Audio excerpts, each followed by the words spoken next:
Hello everyone, welcome to Ask My Classes. So our today's topic of discussion is basic civil engineering, module 2, construction materials. So today we'll be dealing with different types of construction materials like stones, bricks, cement, concrete, mortar, timber, steel. Okay, so let's begin with stones. Stones क्या होता है? Natural aggregates of minerals found over time due to geological process. So naturally form होता है, ये different types of mineral से बनता है और ये टाइम लेके कुछ जियोलॉजिकल प्रोसेस चेंजेस लेके वो बनता है. सो ये कहाँ यूज होता है? It is widely use as a construction material due to strength and durability. इसका स्ट्रेंथ और ड्यूरेबिलिटी मतलब लॉन्ग लास्टिंग के वजह से इसको कंस्ट्रक्शन में बहुत यूज किया जाता है. इसका क्या क्लासिफिकेशन है? Based on geological origin, igneous rock, sedimented rock, metamorphic rock. Igneous rock का एग्जांपल क्या है? ग्रेनाइट. सेडिमेंटेड रॉक का एग्जांपल क्या है? लाइमस्टोन. मेटामॉर्फिक रॉक का एग्जांपल है मार्बल. सो इग्नियस रॉक बनता है हमारा लावा से, लावा सूख जाने के बाद बन जाता है इग्नियस रॉक. सेडिमेंटेड रॉक बनता है हमारा ट्रांसपोर्टेशन ऑफ सेडिमेंट से, ठीक है. और मेटामॉर्फिक रॉक ये बनता है इग्नियस और सेडिमेंटेड रॉक का ट्रांसफॉर्मेशन से. फिर बेस्ड ऑन फिजिकल अपीयरेंस अगर हम देखें तो क्रिस्टलाइन, स्ट्रैटिफाइड एंड फॉलिएटेड. और बेस्ड ऑन केमिकल कंपोजिशन अगर देखेंगे तो स्टोन को क्लासीफाई किया गया है सिलिशियस, एग्रिलिशियस एंड कैल्सरियस. एग्जाम्पल है सिलिशियस का ग्रेनाइट, एग्रिलिशियस का स्लेट एंड कैल्सरियस का है मार्बल. ओके, सो जैसे सिलिशियस मतलब सिलिका कंटेंट ज़्यादा होगा, कैल्सरियस मतलब कैल्शियम कंटेंट ज़्यादा होगा, ठीक है. अभी देखेंगे टाइप्स ऑफ स्टोन्स. सो पहला टाइप है ग्रेनाइट. सो ग्रेनाइट का प्रॉपर्टी क्या है? बहुत हार्ड है, ड्यूरेबल है, टेक्स पॉलिश वेल, ठीक है. सो ग्रेनाइट बहुत हार्ड होता है, ड्यूरेबल मतलब लॉन्ग लास्टिंग होता है, पॉलिश, टेक्स पॉलिश वेल का मतलब है इसको हम किसी भी शेप में पॉलिश करेंगे वो ले लेता है, इजी होता है हमारे लिए. और कहाँ कहाँ यूज हो रहा है? Foundation, columns and cladding. Marble decorative property, smooth and polishable. Okay, so marble का प्रॉपर्टी क्या है? वो डेकोरेटिव होता है, सुंदर दिखने में होता है, स्मूथ होता है और पॉलिशेबल होता है. कहाँ कहाँ यूज होता है? Flooring and decorative panels. फिर आता है लाइमस्टोन, सॉफ्ट, इजीली कार्व, मतलब इसको किसी भी शेप में हम लोग कार्विंग कर सकते हैं. कहाँ कहाँ यूज होता है? सीमेंट मैन्युफैक्चरिंग में यूज होता है और वॉल फेसिंग में हम लोग यूज करते हैं लाइमस्टोन को. सैंडस्टोन, ठीक है. सैंडस्टोन, लाइमस्टोन ये सब है sedimentary rocks. Stratified, good compressive strength मतलब कॉम्प्रेसिव स्ट्रेंथ अच्छा है, मतलब ये लोड अच्छा ले सकता है. कहाँ यूज होता है? वॉल क्लैडिंग में एंड फ्लोरिंग में. फिर आता है slate, fine grain, splits easily. Fine grain मतलब छोटा छोटा छोटा particles, okay, smaller particles are seen close to each other. कहाँ यूज होता है? रूफिंग एंड फ्लोरिंग में. फिर आता है बासल्ट. बासल्ट डेंस होता है, मतलब इसका पार्टिकल टू पार्टिकल डेंसिटी बहुत क्लोज होता है, हार्ड होता है और डार्क कलर होता है. फिर इसका यूज़ कहाँ करते हैं? रोड, मेटल, कंक्रीट, एग्रीगेट में. फिर आता है properties of good building stone. एक बिल्डिंग स्टोन को हम उसमें क्या क्या प्रॉपर्टीज हम लोग जनरली ढूंढते हैं? पहला है इसका हार्डनेस, उसके बाद है स्ट्रेंथ, फिर आता है ड्यूरेबिलिटी, फिर आता है वर्केबिलिटी, फिर आता है स्पेसिफिक ग्रेविटी, पोरोसिटी, अपीयरेंस. सो हार्डनेस क्या है? रेजिस्टेंस टू एब्रेशन, मतलब उसमें कितना भी एक्सटर्नल लोड आए वो उसको रेजिस्ट कर पाए. स्ट्रेंथ, हाई कंप्रेसिव स्ट्रेंथ मतलब लोड बेयरिंग कैपेसिटी. ड्यूरेबिलिटी मतलब लॉन्ग लास्टिंग, कितना भी एक्सटर्नल कुछ भी प्रेशर आए, बारिश आए, जो भी आए, कोई प्रॉब्लम नहीं. धूप ज़्यादा आए या स्नो, फ्रॉस्ट जो भी आए, वेदर में कोई भी चेंज है उसके ऊपर ज़्यादा इफेक्ट नहीं आएगा. वर्केबिलिटी मतलब उसको किसी भी शेप एंड साइज में हम लोग उसको चेंज कर सकते हैं. और स्पेसिफिक ग्रेविटी 2.7 से ज़्यादा होना चाहिए. Porosity should be low for weather. Porosity मतलब गैप, ठीक है, सो वो कम होना चाहिए. फिर आता है अपीयरेंस, यूनिफॉर्म होना चाहिए एंड टेक्सचर फॉर एस्थेटिक्स, मतलब अच्छे दिखने के लिए. एस्थेटिक्स का मतलब है अपीयरेंस, अच्छे दिखने के लिए यूनिफॉर्म कलर, यूनिफॉर्म होना चाहिए और टेक्सचर भी अच्छा होना चाहिए. स्टोन कहाँ कहाँ यूज होता है? Foundation and footing, masonry walls and retaining structures, paving and road work, monuments and architectural work, bridge, piers and abutments. जो स्टोन को हम लोग ड्रेसिंग करते हैं, मतलब उसको जब हम लोग, क्योंकि वो नेचुरली बनता है, सो उसको हमें फिर से एक शेप एंड साइज में लाना है. तो क्या क्या मेथड यूज करते हैं? Hammer dressing, chisel dressing, polishing, pitched face, finish. फिर स्टोन्स में क्या क्या टेस्ट हम लोग करते हैं? Crushing strength test, water absorption test, acid test, hardness test and toughness. So our second construction material is bricks. So bricks क्या होता है? रेक्टेंगुलर ब्लॉक्स होता है मेड फ्रॉम क्ले और other material, shape dried and burnt in a kiln, one of the oldest and most widely used building material. So brick rectangular होता है size में, clay से बनता है, उसको एक शेप दिया जाता है, फिर उसको बर्न किया जाता है, फिर उसको ड्राई करके हम लोग यूज़ करते हैं। क्लासिफिकेशन क्या है? Burnt clay bricks, fly ash brick, concrete bricks, sun dried brick.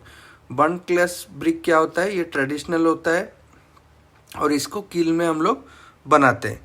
Fly ash brick क्या है? ये फ्लाई ऐश और सीमेंटिशियस बाइंडर से बनता है। कॉन्क्रीट ब्रिक किससे बनता है? सीमेंट और कोर्स एग्रीगेट से बनता है।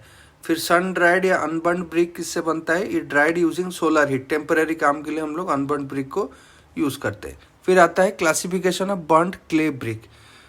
First is first class brick, ये वेल बर्न, मतलब ये अच्छे से जो हमारा जो सेटअप होता है ब्रिक्स बनाने में, अच्छे से ये बर्न होता है उसमें। फिर यूनिफॉर्म होता है, शेप शार्प एजेस होता है और लेस देन 15% इसका वाटर एब्जॉर्प्शन कैपेसिटी होता है। और इसको कहाँ यूज़ करते हैं? लोड बेयरिंग स्ट्रक्चर में। सो फर्स्ट क्लास ब्रिक का जनरली जो साइज होता है वो 19x9x9 सेंटीमीटर होता है। अगर इस साइज में है तो it is first class brick and uniform है। फिर आता है सेकंड क्लास ब्रिक, ये स्लाइटली इरेगुलर होता है और इसको कहाँ यूज़ करते हैं हम लोग? जहाँ पे हमें प्लास्टरिंग करते हैं। सो जनरली इंटरनल वॉल में हम लोग यूज़ करते हैं second class brick. Third class brick poor quality होता है, सॉफ्ट होता है, ड्यूरेबल नहीं होता, मतलब ज़्यादा दिन उसको हम लोग उस पर रिलाई नहीं कर पाएंगे, ये टेम्पररी कंस्ट्रक्शन के लिए यूज़ किया जाता है। फोर्थ क्लास ब्रिक ये क्या होता है? ओवरबर्न्ट एंड ब्रिटल, मतलब ये ज़्यादा जल जाता है तो इसको हम लोग एग्रीगेट की तरह ही यूज़ करेंगे, इस ब्रिक की तरह और यूज़ नहीं करेंगे, क्योंकि ब्रिक क्या होता है ना, वो लोड लेता है। ठीक है। फिर आता है कॉम्पोजिशन ऑफ गुड ब्रिक। एक अच्छा ब्रिक का क्या क्या कितना कॉम्पोजिशन क्या क्या होना चाहिए? एल्यूमिना 20 से 30% होना चाहिए। एल्यूमिना क्या है, किस में हेल्प करता है? प्लास्टिसिटी देता है। सिलिका कितना होना चाहिए? 50 to 60% होना चाहिए। वो क्या, सिलिका किस लिए हेल्प करता है? It prevents cracking and shrinkage. Lime कितना होना चाहिए? अप टू 5% होना चाहिए। और लाइम किस में हेल्प करता है? Fusion and binding. Iron oxide 5 से 6% होना चाहिए। और आयरन ऑक्साइड कलर देता है ब्रिक्स को, जो कि रेडिश कलर देता है। Magnesia it gives yellow tint and hardness. Properties of good bricks, एक गुड ब्रिक्स में क्या क्या प्रॉपर्टीज होना चाहिए? पहले इसमें compressive strength greater than equal to 3.5 newton per mm square होना चाहिए। वाटर ऑब्जर्प्शन लेस देन 20% होना चाहिए। एफ्लोरेसेंस नील होना चाहिए टू स्लाइड। एफ्लोरेंसेस का मतलब है किसी ब्रिक के ऊपर हम लोग अगर नाखून से इसको घिसेंगे तो एक वाइट कलर का एक लाइन देखने को मिलता है। ठीक है, अगर वो नील नहीं दिखना चाहिए। Soundness clear ringing sound when struck, मतलब दोनों दो ब्रिक्स को अगर हम वी हिट ईच अदर, वह एक अच्छा साउंड निकलना चाहिए। ड्यूरेबिलिटी मतलब of course long lasting. Uniform size, shape and size जैसे मैंने बोल दिया 19x9x9 सेंटीमीटर, नहीं तो 20x10x10 सेंटीमीटर। ओके। ब्रिक्स का मैन्युफैक्चरिंग प्रोसेस क्या होता है? पहले हम क्ले बनाते हैं। क्ले में हम लोग क्या करते हैं, उसमें इम्प्योरिटीज निकालते हैं, क्योंकि क्ले नेचुरली सॉइल से आता है। ठीक है, सो उसमें इम्प्योरिटीज निकालते हैं, फिर टेम्परिंग करते हैं। टेम्परिंग मतलब उसको स्ट्रॉन्ग बनाते हैं। वो गैप जो अगर कुछ होगा सॉइल के पार्टिकल में, उसको हम लोग फिलअप करते हैं। फिर उसको मोल्डिंग करते हैं। मोल्डिंग मतलब उसको एक शेप देते हैं। ठीक है, इधर हाथ से हो नहीं तो मशीन मोल्डिंग करते हैं। फिर उसको ड्राई करते हैं 7 से 14 दिन एयर ड्राइंग यूज़ करके। फिर उसको बर्न करते हैं 1000 डिग्री से ज़्यादा, 1200 से 1400 डिग्री में है, उसको बर्न करते हैं। क्लैंप में नहीं तो कील में। कील में हम लोग कब बर्न करते हैं? जब मुझे ज़्यादा ब्रिक्स चाहिए। ठीक है, जब मेरा क्वांटिटी ऑफ ब्रिक ज़्यादा हो तब हम लोग कील यूज़ करते हैं। जब मेरा क्वांटिटी ऑफ ब्रिक कम हो सैंपल के लिए, तब हम क्लैंप यूज़ करते हैं। फिर आता है कूलिंग, उसके बाद उसको हम ठंडा करते हैं टू रिमूव अंडर और ओवरबर्न्ड ब्रिक्स।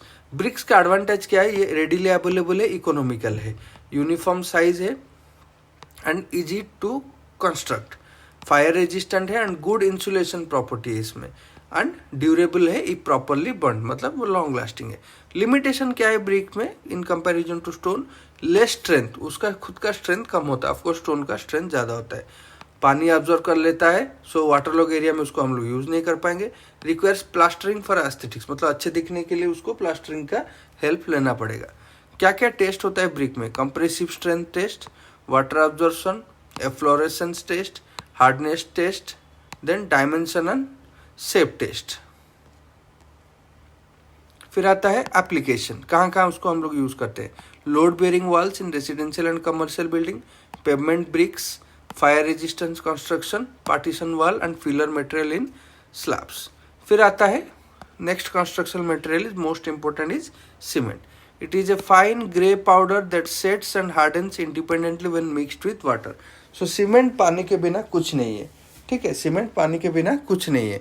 जब पानी में उसको हम लोग मिक्स कर देते हैं वो सेट होके हार्ड बन जाता है, तभी जाके वो अपना प्रॉपर्टीज दिखा सकता है। It acts as a binding material in concrete and mortar. तो सीमेंट का काम क्या है, वो एक बाइंडिंग मटेरियल की तरह काम करता है कंक्रीट एंड मोटर में। कंक्रीट क्या होता है, cement, aggregate, sand and water, उसको बोलते हैं कंक्रीट। मोटर क्या होता है, सीमेंट, सैंड, वाटर, उसमें एग्रीगेट्स नहीं होता है। कंक्रीट में एग्रीगेट्स आता है, ठीक है। कंपोनेंट क्या क्या है सीमेंट में, सीमेंट किस चीज़ को लेके बना हुआ है, लाइम उसमें है 60 से 65%, सिलिका उसमें है 17 से 25%, एल्यूमिना है 3 to 8%, आयरन ऑक्साइड है 0.5 to 6%, मैग्नीशिया है 0.1 to 4%, जिप्सम है 2 to 5%। सो लाइम का काम क्या है, strength and binding, silica strength, alumina का काम है क्विक सेटिंग, आयरन ऑक्साइड का काम है कलर एंड स्ट्रेंथ, मैग्नीशिया का काम है हार्डनेस, जिप्सम का काम है कंट्रोल्स सेटिंग टाइम। सो सेटिंग टाइम जिप्सम और एल्यूमिना कंट्रोल करते हैं। स्ट्रेंथ कौन देता है, लाइम देता है, आयरन ऑक्साइड देता है, सिलिका देता है और मैग्नीशिया भी देता है, ठीक है। टाइप्स ऑफ सीमेंट, उसका कैरेक्टरिस्टिक्स एंड एप्लीकेशन। सो पहला टाइप जो बहुत कॉमन यूज होता है हमारा है ओपीसी, ऑर्डिनरी पोर्टलैंड सीमेंट। किस किस ग्रेड में आता है, 33, 43 एंड 53। सो इसका कैरेक्टरिस्टिक्स क्या है, फास्ट सेटिंग। फास्ट सेटिंग मतलब जब हम उसको पानी में के साथ मिक्स करते हैं तो वो ज़्यादा देर नहीं लेता है, वो तुरंत ही रेडी हो जाता है उसको, मतलब यूजेबल फॉर्म में। हाई अर्ली स्ट्रेंथ, जब हम उसको कहीं पे यूज़ कर रहे हैं तो वो इजीली अपना स्ट्रेंथ गेन कर देता है। ये कहाँ यूज़ होता है, general construction and RCC, reinforced cement concrete. PPC, Portland pozzolana cement. So यहाँ पे जो एक्स्ट्रा चीज़ ऐड हो रहा है वो है पोजोलाना, जो मटेरियल ऐड हो रहा है वो है पोजोलाना। ये better resistant to sulphate and chemical. So जहाँ पे सल्फेट, जिस एरिया में सल्फेट अटैक या केमिकल अटैक थोड़ा ज़्यादा हो रहा है वहाँ पे हम लोग पीपीसी यूज़ करेंगे, तो ऑफकोर्स ये थोड़ा कॉस्टली होगा। ये कहाँ यूज़ होता है, मेराइन वर्क, प्लास्टरिंग, मास कंक्रीटिंग। फिर आता है rapid hardening cement. Of course rapid hardening मतलब वेरी हाई अर्ली स्ट्रेंथ, ठीक है। सो ओपीसी से उसका अर्ली स्ट्रेंथ गेन करने का टाइम बहुत कम है, ठीक है। कहाँ यूज़ होता है, road work, urgent repair. So of course road में हम लोग RHC यूज़ करेंगे, क्योंकि रोड में हमें क्या है ना, ज़्यादा देर हम लोग रोड को बंद करके नहीं रख पाएंगे, तो वहाँ पे जितना जल्दी वो स्ट्रेंथ गेन कर ले वो उसके लिए हमारे लिए अच्छा है। फिर आता है स्लैग सीमेंट, इसको हम लोग बोलते हैं पोर्टलैंड स्लैग सीमेंट, PSC, ठीक है। ये किससे बनता है, made with blast furnace slag. ये कहाँ यूज़ होता है, same marine structure and mass concrete. फिर आता है low heat cement, generates less heat during hydration, इसका कैरेक्टरिस्टिक्स होता है। और एप्लीकेंट कहाँ होता है, डैम एंड लार्ज स्ट्रक्चर, जो ह्यूज स्ट्रक्चर, डैम जैसा ह्यूज स्ट्रक्चर कहीं पर भी दुनिया में बन रहा है तो वहाँ पे हम लोग यूज़ करेंगे लो हीट सीमेंट। फिर आता है सल्फेट रेजिस्टिंग सीमेंट, इसका कैरेक्टरिस्टिक्स क्या है, ऑफकोर्स रेजिस्ट सल्फेट अटैक। ये कहाँ यूज़ होता है, sewage, industrial and marine work, मतलब जो सीवेज ट्रीटमेंट प्लांट होता है वहाँ पे हम लोग यूज़ करेंगे सल्फेट रेजिस्टिंग सीमेंट, क्योंकि वहाँ पे ऑफ कोर्स केमिकल्स वगैरह सब बिकॉज ऑफ वेस्टेज आता है। फिर आता है वाइट सीमेंट। वाइट सीमेंट आप लोग को पता है ये डेकोरेटिव होता है, प्योरली प्योर होता है एंड डेकोरेटिव होता है। इसका काम कहाँ पे है, फ्लोरिंग एंड आर्किटेक्चरल वर्क, ठीक है। जहाँ पे कहीं पे थोड़ा फिनिशिंग करना होगा, ठीक है, वहाँ पे हम लोग यूज़ करते हैं वाइट सीमेंट। फिर आता है हाइड्रोफोबिक सीमेंट, ये मॉइस्चर रेजिस्टेंट होता है और ये वेट एरियाज में जनरली यूज होता है। Properties of cement, fineness, more fineness faster reaction with, अगर उसमें फाइननेस ज़्यादा होगा तो रिएक्शन उसका वाटर के साथ जल्दी होगा। Setting time, initial setting time should be greater than 30 minutes and final setting time should be less than 10 hours as per Indian standard. Soundness क्या है, it should not undergo large volume change, ठीक है। सो पानी के साथ जब उसको mix करेंगे, ऐसा नहीं कि उसमें वॉल्यूम में कुछ ज़्यादा चेंजेस आए। स्ट्रेंथ, सो 28 दिन में इसका स्ट्रेंथ कितना आना चाहिए, 33 मेगापास्कल, 43 नहीं तो 53, ठीक है। ये डिफरेंट ग्रेड है। कंसिस्टेंसी, स्टैंडर्ड कंसिस्टेंसी क्या है, 30% apparatus और बिकट apparatus यूज होता है हमें calculation for consistency of cement, ठीक है। Heat of hydration, heat release during setting, important in mass concreting.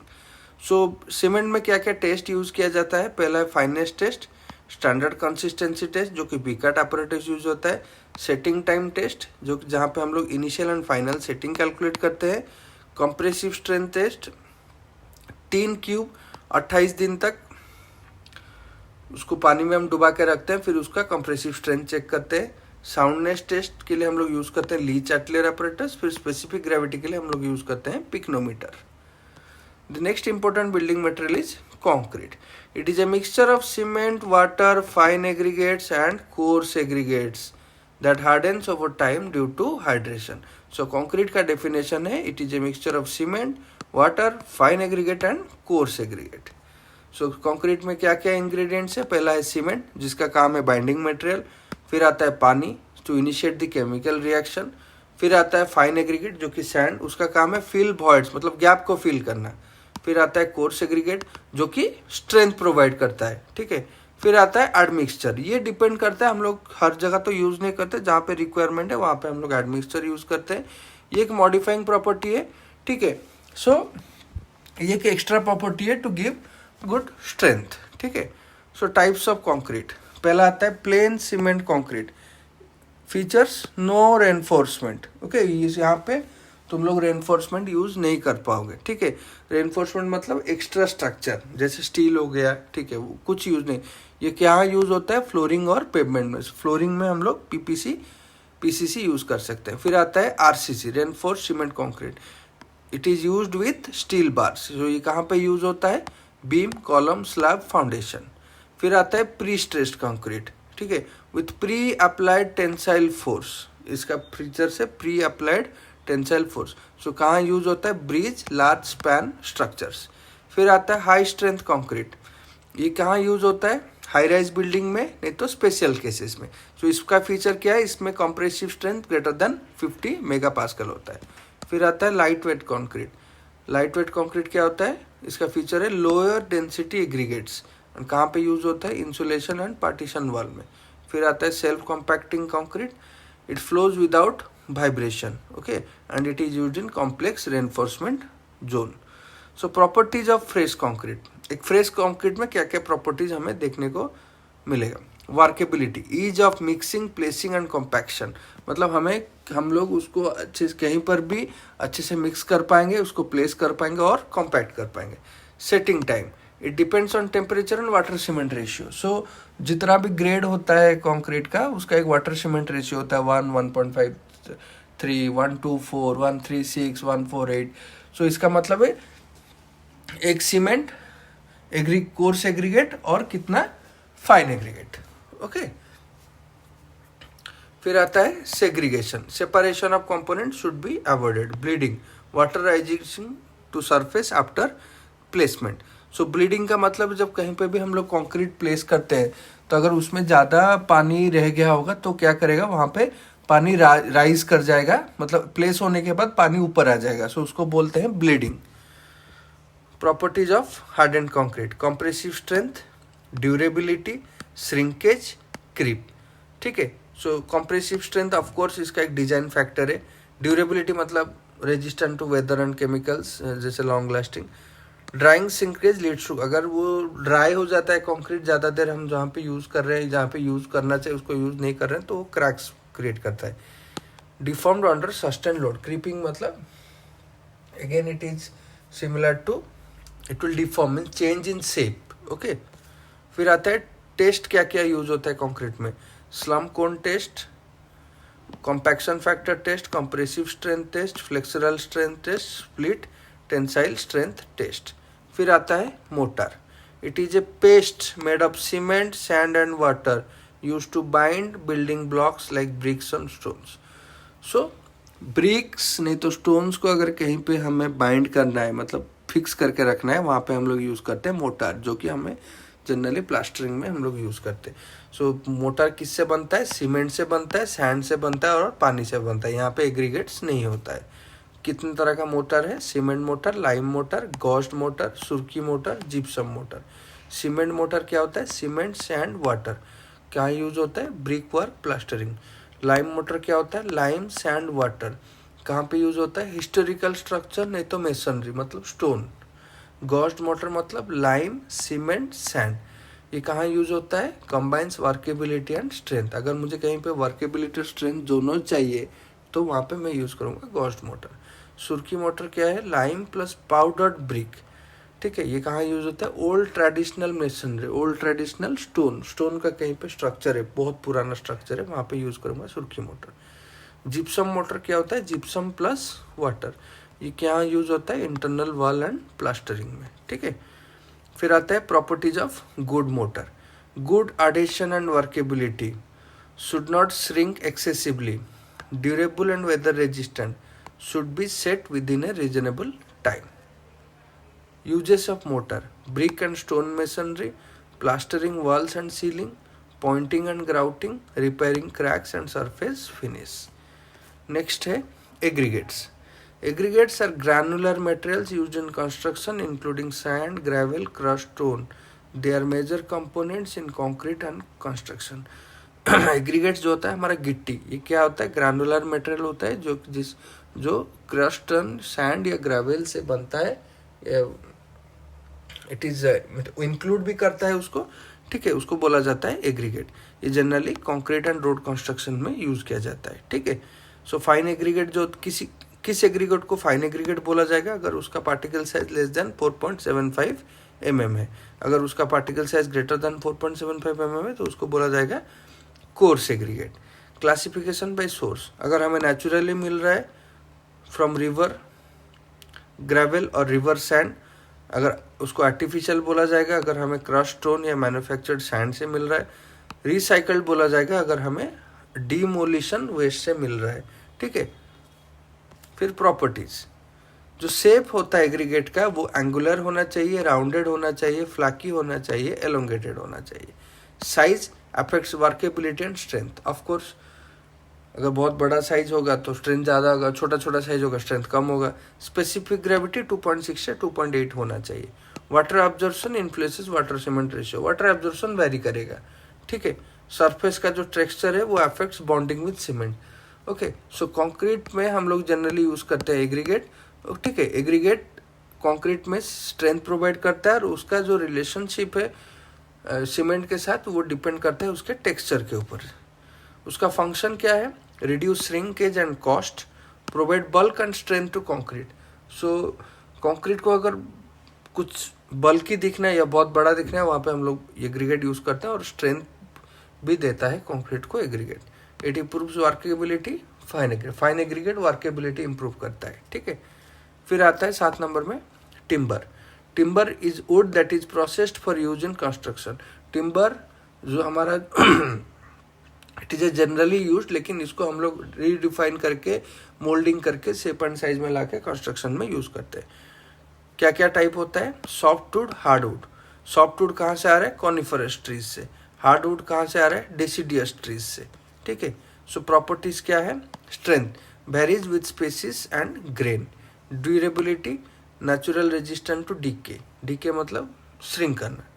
ठीक है, workability easy to cut and shape. So workability मतलब हम उस जो भी टिम्बर होगा हम उसको अच्छे से किसी भी शेप में चेंज कर सकते हैं। मॉइस्चर कंटेंट 12 से 20% होना चाहिए। फिर डिफेक्ट्स, जनरली टिम्बर में ये जो वुड होता है उसमें बहुत सारा डिफेक्ट होता है। ठीक है, ये तो कंक्रीट नहीं है या ब्रिक्स नहीं है, तो इसमें वो केमिकल अटैक, एनिमल अटैक्स बहुत सारा होता है। ठीक है, सो डिफेक्ट्स इन टिम्बर क्या देखने को मिलता है? नॉट्स, अगर डार्क स्पॉट्स बहुत सारा होगा उस वुड में तो उसको बोला जाएगा नॉट्स। स्प्लिट्स, अगर क्रैक्स होगा तो फिर स्प्लिट कर जाएगा, जब ड्राई करेंगे हम उसको वो स्प्लिट कर जाएगा। Warping, distortion in shape due to uneven drying. Seasoning of timber, okay, seasoning of timber मतलब मॉइस्चर रिड्यूस करना, क्योंकि वो जो हम लोग यूज करेंगे जो वुड उसमें अगर पहले से ही पानी होगा तो हमारा पर्पस फुलफिल नहीं हो पाएगा। ठीक है, सो हम लोग कुछ कुछ प्रिजर्वेशन मेथड यूज करते हैं टिम्बर को सेव करने के लिए केमिकल ट्रीटमेंट कुछ यूज़ करते हैं, ठीक है, वो है क्रियोसाइट, CCA, और वाटर प्रूफिंग के लिए हम लोग यूज़ करते हैं टार पेंट्स। सो जो टिम्बर है हमें कहाँ कहाँ यूज़ करने को मिलता है, डोर, विंडोज़, फ्लोर में, फर्नीचर मेकिंग में, फॉर्म वर्क में, रूफिंग में, ठीक है। फिर आता है स्टील, ठीक है। ये स्टील क्या है, it is an alloy of iron and carbon which is used for its high strength and ductility, ठीक है। सो स्टील एक कॉम्बिनेशन है आयरन और कार्बन का मैक्सिमम रेंज क्या है, up to 2%। So for its strength and ductility, types of steel, mild steel, ये low carbon ductile होता है और RCC में यूज होता है। High yielding steel, strength deformed bars, stainless steel जो कि बहुत कॉमनली यूज है। सो उसमें की एक्स्ट्रा चीज़ क्या है स्टेनलेस स्टील में, क्रोमियम, ठीक है, और ये कोरोजन रेजिस्टेंट होता है, हम लोग को पता है। फिर आता है TMT, thermo mechanically treated bars. So ये हाई स्ट्रेंथ होता है, यूज्ड इन मॉडर्न RCC। फिर आता है कार्बन स्टील, सो ये most common type consisting primarily of iron and carbon. Manganese steel, of course presence of manganese will be there and it is known for its high toughness and wear resistant. फिर आता है silicon steel, सो ये electrical application में use होता है because of its magnetic properties. So steel का क्या properties होता है, हाई टेंसाइल स्ट्रेंथ, ठीक है, मतलब टेंशन ले सकता है, ductility and toughness, good weldability, ठीक है। हम लोग स्टील में welding generally you can do good welding in steel. High modulus of elasticity 2 × 10⁻N/mm², corrosion resistant stainless steel. So steel कहाँ कहाँ यूज़ करते हैं, RCC स्ट्रक्चर में, स्ट्रक्चरल स्टील फॉर्मवर्क्स में, रूफिंग ट्रसेस ब्रिजेस में, टूल्स और industrial machinery में। फिर आता है paint. So paint is a pigmented liquid और powder that when applied to a surface forms a solid thin film for protection और डेकोरेशन। सो पेंट एक लिक्विड है, पिगमेंटेड मतलब उसमें कुछ केमिकल्स ऐड किया जाता है जिसको पिगमेंट्स बोलते हैं, वो लिक्विड होता है, और या कुछ पाउडर ऐड किया जाता है जो कि किसी भी सरफेस में जब अप्लाई होता है एक फिल्म, एक थिन कोटिंग की तरह बैठ जाता है, किसके लिए, प्रोटेक्शन नहीं तो डेकोरेशन के लिए, ठीक है। सो दोनों का काम करता है, डेकोरेशन का काम करता है और प्रोटेक्शन का भी काम करता है। सो टाइप्स ऑफ पेंट क्या है, ऑयल बेस्ड पेंट जो कि ड्यूरेबल होता है, long lasting, used for wood and metal. Water based paint, quick drying and it is for interior, जिसको हम लोग लैटेक्स या एमल्सन पेंट बोलते हैं। फिर आता है एनामल पेंट जो कि ग्लॉसी होता है, हाई ड्यूरेबिलिटी, आजकल जो चल रहा है एनामल पेंट, ग्लॉसी होता है, दिखने में अच्छा है और लॉन्ग लास्टिंग। डिस्टेम्पर, ये इकोनॉमिकल होता है और इंटीरियर में यूज होता है। बिटुमिनस पेंट, ये वाटर प्रूफ होता है, रस्ट रेजिस्टेंट होता है। Cement paint, it is a water based paint made from cement, pigments and additive. So अगर कहीं पे हम लोग सीमेंट फिर पिगमेंट जो केमिकल या पाउडर होता है और एडिटिव यूज करते हैं उसको बोला जाता है सीमेंट पेंट। फिर आता है एल्यूमिनियम पेंट, ये इसमें होता है एल्यूमिनियम फ्लेक्स और पाउडर एज ए पिगमेंट, ठीक है। फिर पेंट का क्या क्या कंपोनेंट है, पहला है पिगमेंट, फिर है बाइंडर, फिर है सॉल्वेंट, फिर है एडिटिव। पिगमेंट का काम क्या है, provides colour and opacity.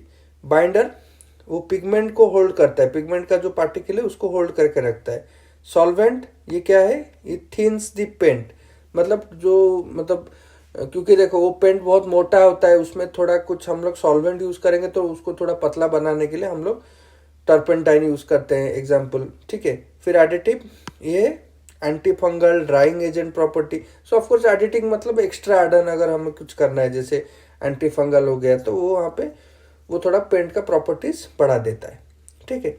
So properties of paint, adhesion, sticking to the surface, surface को स्टिक कर जाता है।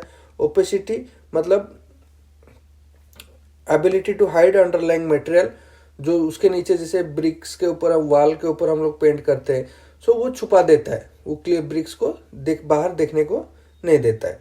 Durability of course long lasting होता है, ग्लॉसी, सैनी और मैट फिनिश। सो एप्लीकेशन का टेक्निक क्या है, ब्रश यूज कर सकते हैं, स्प्रे यूज कर सकते हैं, नहीं तो रोलर यूज कर सकते हैं।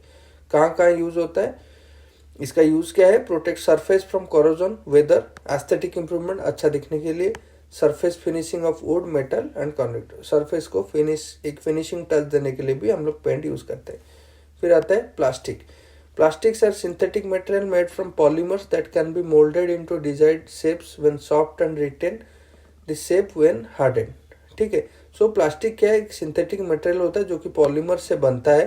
ठीक है, जिसको हम लोग किसी भी शेप एंड साइज में चेंज कर सकते हैं जब वो सॉफ्ट होता है. एंड वो साइज एंड शेप जिसमें हम लोग उसको चेंज किए हैं वो जब हार्ड बन जाता है वो साइज रिटेन कर लेता है. सो क्लासिफिकेशन क्या है, थर्मोप्लास्टिक, थर्मोसेटिंग प्लास्टिक. थर्मोप्लास्टिक जो होता है वो soft on heating can be reshaped. जब उसको हम लोग गर्म करते हैं वो सॉफ्ट बन जाता है, हम उसको फिर से रीशेप कर सकते हैं. पीवीसी हो गया, पी एक्रिलिक हो गया. थर्मोसेटिंग प्लास्टिक क्या होता है, हार्डेंड परमानेंटली आफ्टर हीटिंग. जब हीट होता है वो परमानेंटली हार्ड बन जाता है, जैसे इपॉक्सी, बेकेलाइट. ठीक है. सो प्लास्टिक क्या क्या प्रॉपर्टीज है, light weight and durable, corrosion resistant, non biodegradable, electrical insulator, poor heat resistant. Thermoplastics can be transparent, coloured और ओपाक. सो कंस्ट्रक्शन इंडस्ट्री में कहाँ यूज होता है, PVC pipe and water tank, electrical conduits and insulation, window frames and doors, flooring tiles and wall panels, roofing sheets and sealants. फिर आता है 11th construction material, glass. ये एक नॉन क्रिस्टलाइन ट्रांसपेरेंट मटेरियल होता है जो कि सिलिका, सोडा आश एंड लाइमस्टोन से बनता है. ठीक है.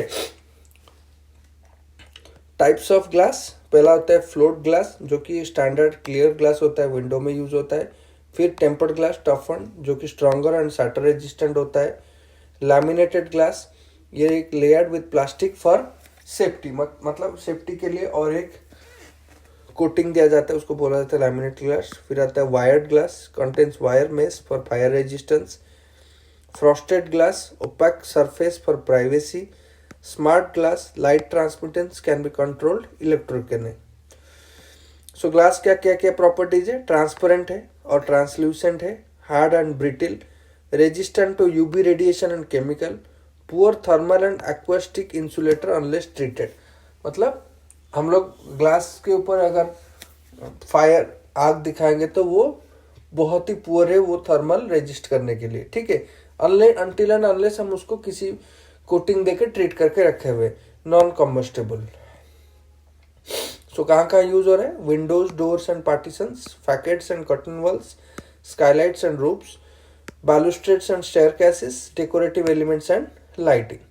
सिर्फ 12 नंबर कंस्ट्रक्शन मटेरियल है टाइल, जो कि बहुत ही आजकल दुनिया में चल रहा है. ये क्या है, thin slabs made from ceramic और other materials used for covering wall, floors and roofs.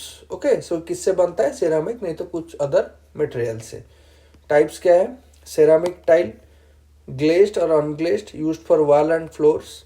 Portland tiles, dense and less porous, used in heavy traffic areas. Vitrified tiles, जो कि आजकल बहुत चल रहा है, shiny durable tile made by vitrification process.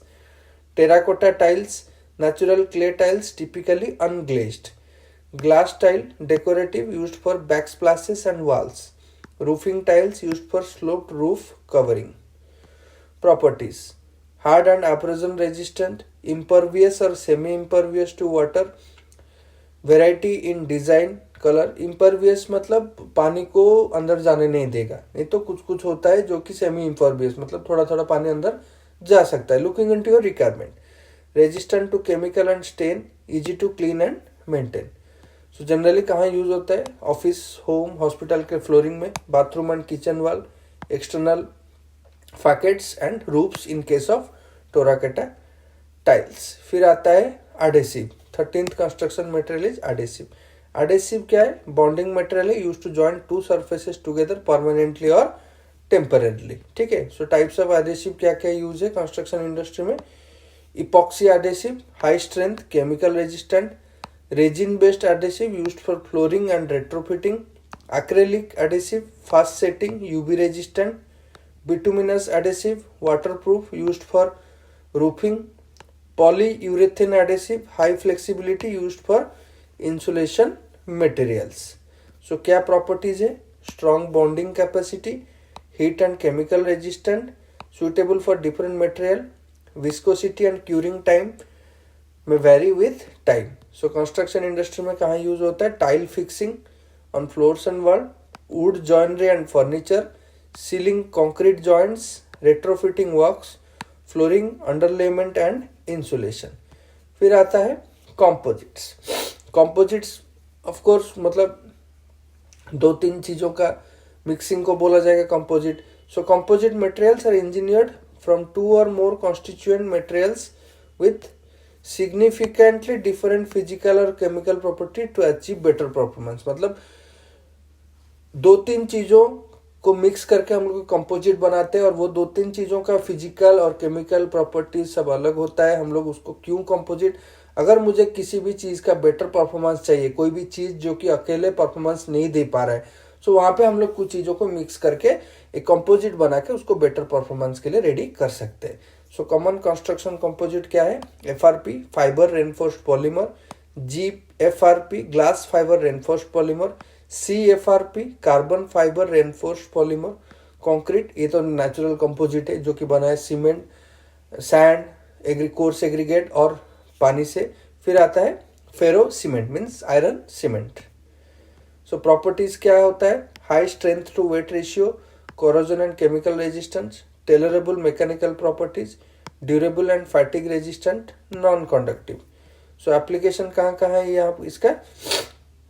Beam columns using FRP wraps, bridges में use होता है, डेक्स और गार्ड रेल्स में, ठीक है, और बिल्डिंग पैनल में यूज होता है, लाइट वेट वॉल में, फिर रेट्रोफिट प्रोजेक्ट में यूज होता है सेस्मिक स्ट्रेंथनिंग में, फिर फॉर्मवर्क नहीं तो मोल्ड्स में यूज होता है ड्यूरेबल एंड रीयूजेबल फॉर्म्स में, ठीक है। So this was all about our construction 13 construction materials. Please go through the video properly and if you still have any doubt please let me know in my comment box. So ये एक overall video था जबकि तुम्हें idea हो जाए क्या क्या construction material civil engineering में यूज होता है। सो डिटेल्ड वीडियो इसका आगे हम लोग जाके एक एक कंस्ट्रक्शन मटेरियल के बारे में डिटेल्ड पढ़ेंगे, ठीक है। So thank you so much. Please like share and subscribe to our channel Aasmi classes. Have a good day.